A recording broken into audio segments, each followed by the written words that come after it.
Assalamualaikum warahmatullahi wabarakatuh. Perkenalkan nama saya Muhammad Wahid Aziz dengan NPM 2108 26028. Di sini saya membawakan tugas semester antara pada blok kardiologi yang berjudul tentang dislipidemia. Oke, mungkin langsung saja. Baik, secara definisi, dislipidemia merupakan kelainan metabolisme lipid yang ditandai dengan peningkatan atau penurunan abnormal kadar lipid dalam darah, yaitu kolesterol total, LDL, HDL, dan trigliserida, yang berperan besar dalam patogenesis aterosklerosis dan penyakit kardiovaskular. Lalu ada etiologi dari dislipidemia, yang dimana ada primer, yaitu genetik atau herediter, yang dimana contohnya seperti familia hyperkolesterolemia, yaitu mutasi reseptor LDL. Lalu sekunder, yang dimana etiologi secara sekunder itu ada obesitas, ada diabetes mellitus, ada sindrom metabolik, ada hipotiroidisme, penyakit ginjal kronik, dan sistem nefrotik. Lalu secara patofisiologi, jika LDL-nya naik, maka dia akan menumpuk dalam dinding arteri ke aterosklerosis. Lalu jika HDL-nya menurun, di berkurangnya pembuangan kolesterol dari jaringan ke hati. Lalu eh, jika trigliseridanya naik dan meningkatkan resiko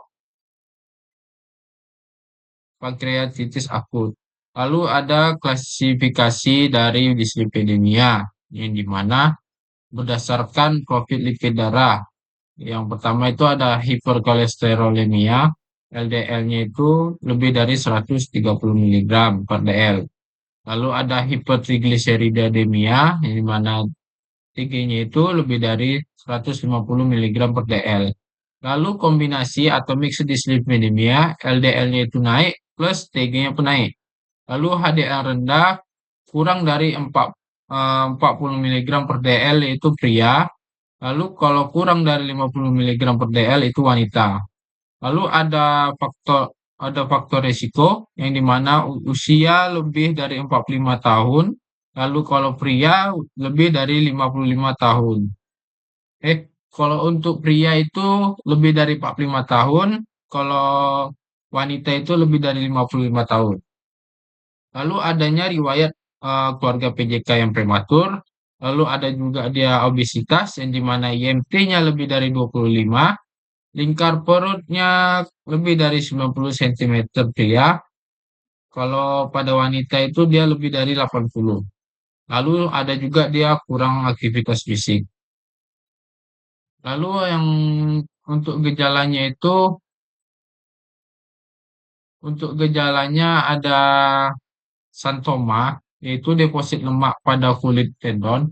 Lalu ada santehelasma, yaitu plak kuning di kelopak mata. Lalu ada arcus cornealis, dan juga gejala komplikasi seperti nyeri dada atau VJK stroke. Nah, ada pun tata laksananya secara farmakologis dan non farmakologis. Jadi secara farmakologis, yang pertama itu ada statin. Nah, statin itu merupakan obat lini pertama penurun LDL. Yang dimana obatnya itu ada atorvastatin 10 hingga 80 mg per hari. Lalu ada rosuvastatin 5 hingga 40 mg per hari. Lalu ada simvastatin 10 hingga 40 mg per hari. Lalu ada juga ezetimibe, yaitu dosisnya 10 mg per hari, kombinasi dengan statin bila target LDL-nya tercapai. Lalu ada fibrat, yaitu penurunan trigliserida dan HDL-nya pun naik, diberikan fenofibrate 140 mg per hari dan gemfibrozil 600 mg 3 kali sehari. Nah, untuk non farmakologisnya itu diet rendah lemak jenuh, tinggi serat, Lalu ada juga olahraga minimal 150 menit per minggu. Lalu kita bisa juga turunkan berat badan bila adanya obesitas. Nah, mungkin di sini saya sedikit menambahkan, mungkin dari edukasinya, yang dimana yang pertama itu kita pentingnya pentingnya pemeriksaan profil lipid rutin setahun sekali, lebih sering bila ada risiko tinggi. Lalu diet sehat, kurangi gorengan, lalu daging-daging yang berlemak, serta makan makanan olahan. Kita pun harus melakukan aktivitas fisik yang secara teratur. Oke, baiklah mungkin segitu saja video presentasi yang saya sampaikan. Di dalam mind map ini sudah saya cantumkan beberapa referensi. Kurang lebihnya saya mohon maaf. Assalamualaikum warahmatullahi wabarakatuh.